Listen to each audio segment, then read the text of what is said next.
In the headlines, Supreme Court strikes out President Buhari's suit challenging Section 84, subsection 12. 29 abducted wedding guests reunite with families in Gusau, Zamfara state capital. Police operatives kill bandit, recover arms in Kaduna. And on the foreign scene, ex-Tunisian Prime Minister Jebali arrested on suspicion of money laundering. Hello and welcome to Trust TV News Update. I am Ibrahim Yusuf.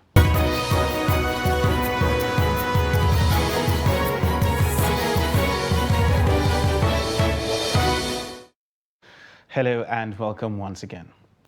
The Supreme Court struck out President Muhammadu Buhari and the Attorney General of the Federation suit challenging Section 84, subsection 12 of the Electoral Act. The case was expunged on the grounds that it lacks the jurisdiction to entertain the suit and is an abuse of court process. Earlier, a notice for the judgment delivery was served on President Buhari and the National Assembly on Thursday, inviting them to appear before the court on Friday for the judgment. The President and his Minister of Justice, Abubakar Malami, had filed a suit at the Supreme Court seeking an interpretation of the controversial clause in the Electoral Amendment Act 2022. In the suit filed on April 29th, Buhari and Malami, who are the plaintiffs, listed the National Assembly as sole defendant. There have been several debates regarding Section 84, subsection 12 of the amended Electoral Act 2022, which was assented to in February. Upon assenting to the Act, President Buhari had asked the National Assembly to delete the contended clause. However, the Parliament declined the President's request. And to politics now. The National Campaign Council of the All Progressive Congress APC for Osun State governorship election has been inaugurated on Thursday, with a call on them not to spare the opposition PDP and its candidate until victory is achieved. Trust TV's Shafiu Suleiman reports that APC National Chairman Abdullahi Adamu, while inaugurating the council at the party secretariat in Abuja, also told the team to do what it takes to win election, as failure is not in the party's dictionary.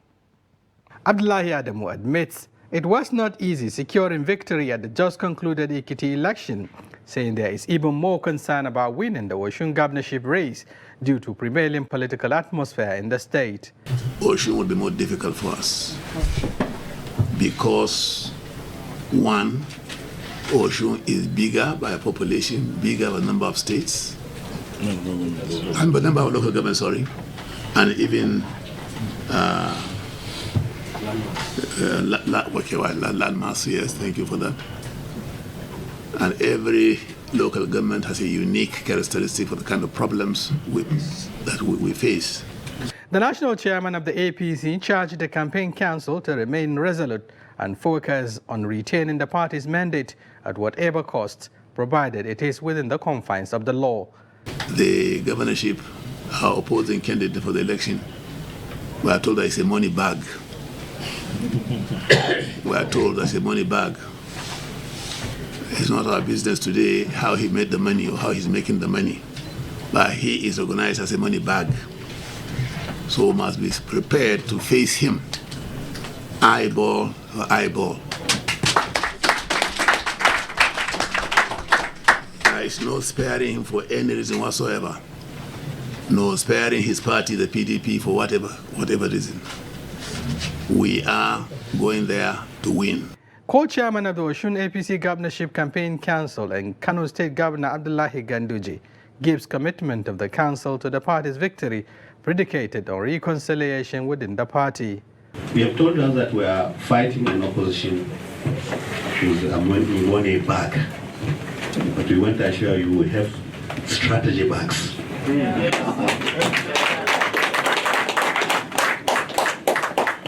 So, Mr. Chairman, we are seeking for the cooperation of our all stakeholders, especially our governors, all our governors. We are seeking for their cooperation. Members of the National Working Committee will coordinate well with all stakeholders in conducting an election. So we want to assure you this election is a task that must be done. Independent National Electoral Commission (INEC) has fixed Saturday, 16th July, for the conduct of the governorship election in Osun State, believed to be a two-horse race between the ruling All Progressives Congress (APC) and the opposition People's Democratic Party (PDP). Shafiu Suleiman, Trust TV News, Abuja. Now to security matters, where the 29 abducted wedding guests who regained freedom on Thursday evening have been reunited with their families in Gusau, the Zamfara state capital, on Friday. The 29 abducted wedding guests arrived Gusau after they had regained freedom from their abductors last Thursday evening. Their arrival sparked up jubilation galore as families, friends and colleagues took to the streets, expressed their joy and gratitude to God over the safe release of the victims who have been in terrorist captivity for 12 days. The chairman of the Union of Communications, Zamfara State Chapter, Kabir Garba, expressed gratitude for what he called overwhelming victory over the incident that happened to their brothers and colleagues. We thank God for the overwhelming victory He has given to us over the incident that happened to our children, younger ones. Together, God has given us the power of victory over the trial that befell them. Our children were abducted since Saturday, the 11th of June, and today, Friday, has been 13 days in captivity. And until Thursday evening, God gave them freedom. I'm calling on our children to take the incident as a trial that God brought to them, and to note that even servants of God face different kinds of trials. We, the rest of the people, we should continue to pray and thank God for the trial and victory He brought.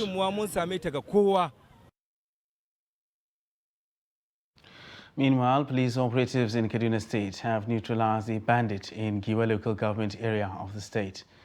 The operatives also recovered a rifle and a locally fabricated long-range revolver with 12 cartridges, as well as a motorcycle used by the bandits for nefarious activities. According to the spokesman of the Kaduna State Police Command, DSP Muhammad Jaligi, the tactical operation received a distress call in the early hours of Thursday that some armed bandits were sighted along Galadimawa Kidandan Road in Giwa local government area. He said that the command is in its bid to truncate the mission of the bandits, immediately ordered the deployment of a strong nearby force to the location, which forced the bandits to flee into the nearby forest with gunshot injuries. The recent report that victims of the train attack still in captivity are being threatened by snakes and other rodents has raised concern among families of the hostages. The relatives of the victims at a press briefing in Kaduna on Thursday morning said their relatives are lying under horrific conditions that need urgent attention. Lami Sadiq reports. It's about 3 months since terrorists attacked the Abuja-Kaduna train and abducted over 60 people. Within this period, more than 10 of them have regained their freedom and reunited with their families, raising hopes that the remaining hostages will soon be released. This hope appears dim following the recent report that the victims' lives are being threatened by snake bites in the forest. Matilda Kabir, whose husband is still in captivity, says life has become miserable. 7 days, 87 days. Some of us, the women, they don't work. They don't work. One woman, she's not working. She has a sickle cell child. Day before yesterday, she called me. She said, Matilda, I might end it. I said, I have to be begging her, hold on. It is not funny. Please, Nigerians, come to our aid. Add voice to our own. If it has not touched you, you will not understand how we are feeling. Please.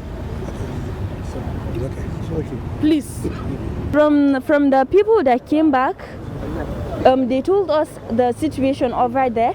They told us that there are snakes, termites, like scorpions, and all sorts of rodents there, which are very harmful and scary.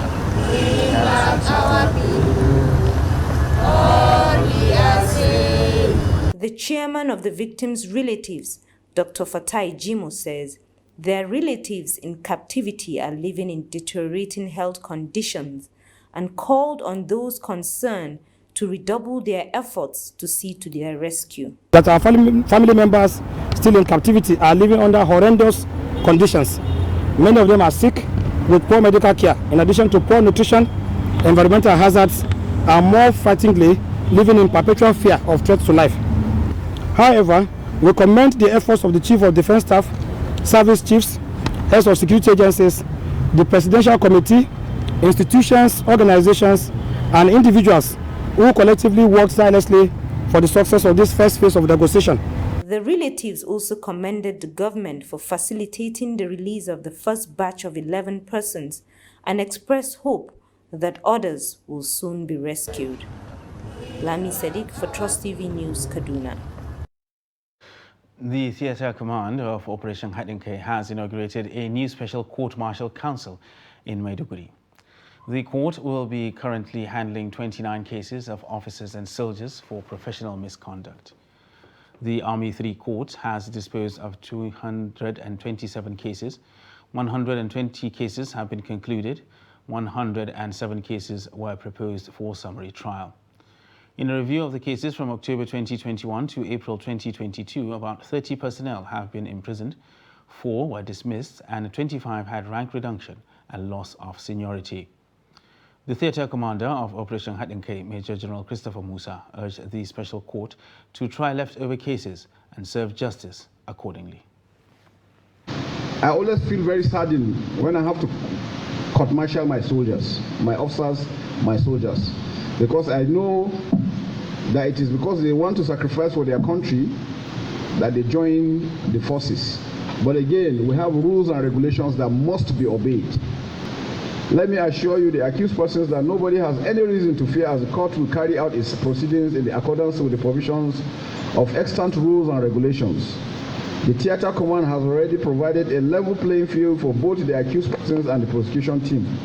To this end, I wish to call on the President, members of the court, and all other stakeholders to remember your oaths, honor, and dignity, which requires you to justify the confidence reposed on you. And former Deputy Senate President Ike Ekweremadu and his wife Beatrice, charged with alleged conspiracy to harvest the organs of a child in the United Kingdom, face life imprisonment if found guilty and convicted to maximum sentence under the UK's Modern Slavery Act 2015.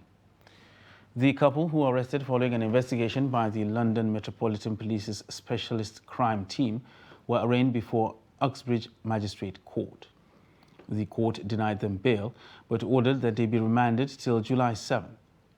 The police said the investigation was launched after detectives were alerted to potential offences under modern slavery legislation in May 2022.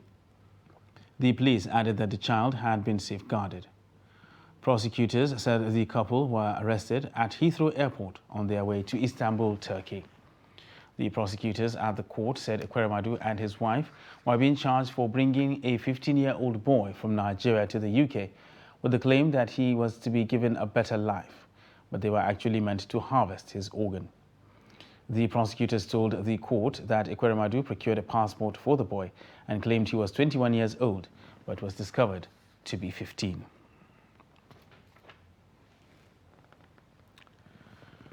President Muhammadu Buhari has ruled out the bail option for the leader of the proscribed indigenous people of Biafra, IPOB, Nnamdi Kanu. Instead, the president insisted that the IPOB leader should justify all the uncomplimentary things he had been saying against Nigeria in Britain. President Muhammadu Buhari said this at a bilateral meeting with the British Prime Minister Boris Johnson at the 26th Commonwealth Heads of Government meeting in Kigali, Rwanda. According to the presidential spokesman, Femi Adesina, the president also ruled out seeking a third term in office, claiming the person who attempted to do it did not end well. UK Prime Minister and the president also discussed security issues in Nigeria, linking the renewed wave of crimes in Nigeria to the crisis in Libya. Buhari said the keenness of the UK to help Nigeria tackle insecurity is a good step, but also pointed out that since the fall of Muammar Gaddafi after 42 years in power, armed guards have been unleashed on countries in the Sahel. He, however, said that the country is making progress in the fight against Boko Haram and other groups. You're watching Trust TV News Update. And still to come on the news, cultural heritage of ethnic group with origins from Egypt.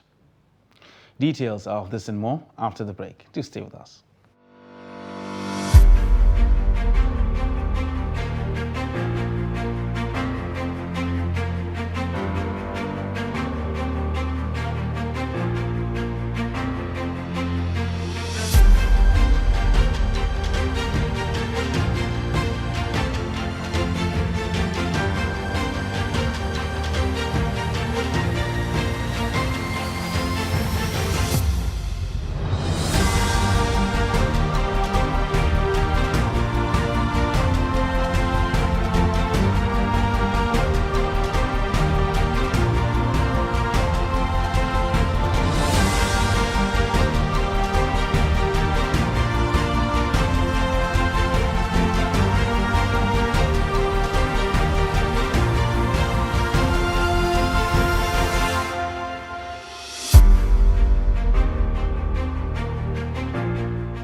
Welcome back, and thanks for staying with us on Trust TV News Update. Now another look at our top stories. Supreme Court strikes down President Buhari's suit challenging Section 84, subsection 12. And 29 abducted wedding guests reunite with families in Gusau, Zamfara state capital. And in other news, commercial transporters in Kwara State have again held a peaceful Save Our Soul protest over the deplorable conditions of the Moro and Oham bridges along Kwara, Oyo, Benin Republic border. They made the appeal to the federal government to expedite action on the completion of the new bridges, which have been under construction for more than 5 years. Both the Moro and Ohan bridges, otherwise known as Bailey bridges, along the Kwara, Oyo, Benin Republic border were constructed during the colonial era. The old bridges are now weak and damaged. Motorists are now forced to find an alternative route.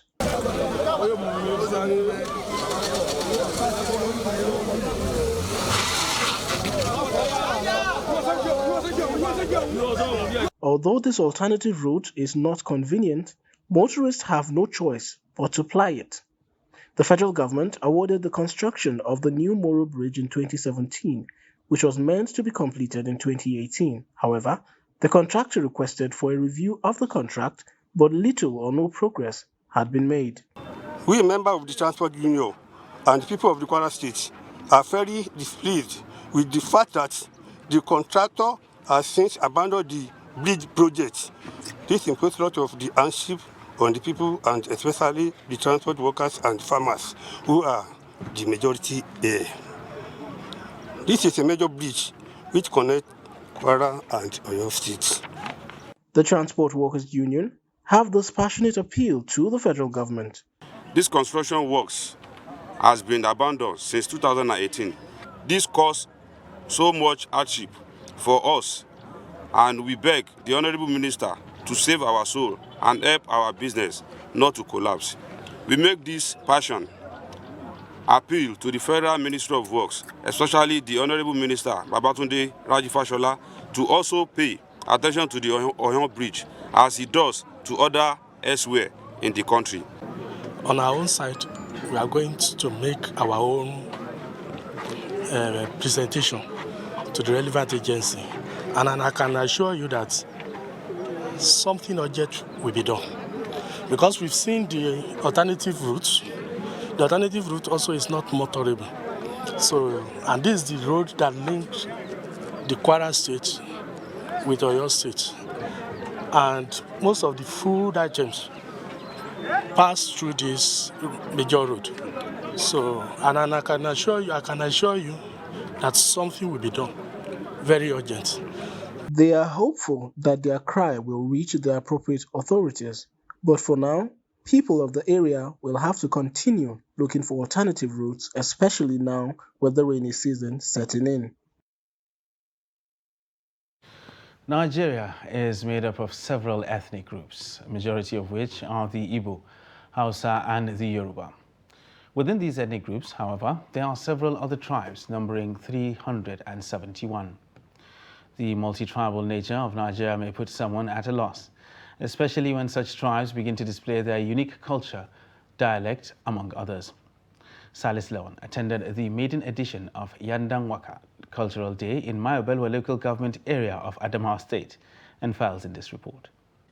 The Yandangwaka people are believed to have originated from Egypt alongside their Mumwe counterpart. They first settled in Yaru, a community in Mayobelwa, then migrated to the current geographical location in the state, as well as Taraba. The Yandangwaka people group is a small tribe living in hilly areas. They are a peaceful farming community. They are involved in animals husbandry and rich in culture.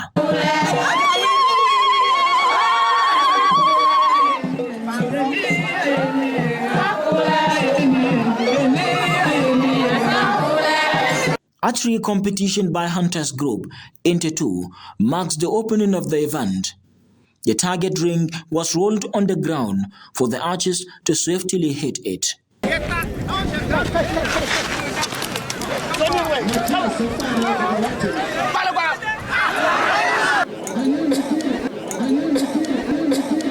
There was a colorful display of traditional outfits by women carrying waka artifacts, dancing and singing majestically.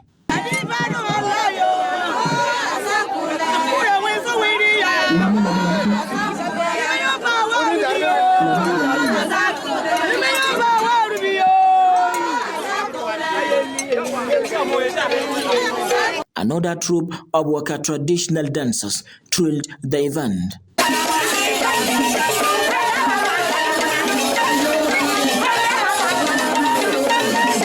People from bordering communities converged to witness the Yandangwaka Cultural Day. The aim of the occasion is to indoctrinate younger ones into the core traditions of the Wakas, promote harmony among different clans, and to preserve the beliefs of their ancestors. From Yola, Salis Lawan, Trust TV News.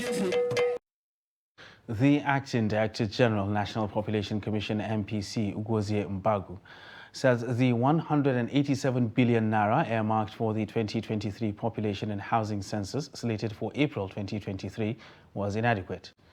She made this known during a roundtable meeting organized by the National Institute for Legislative and Democratic Studies on Thursday in Abuja, with the theme, the 2023 population and housing census, issues, challenges, and way forward.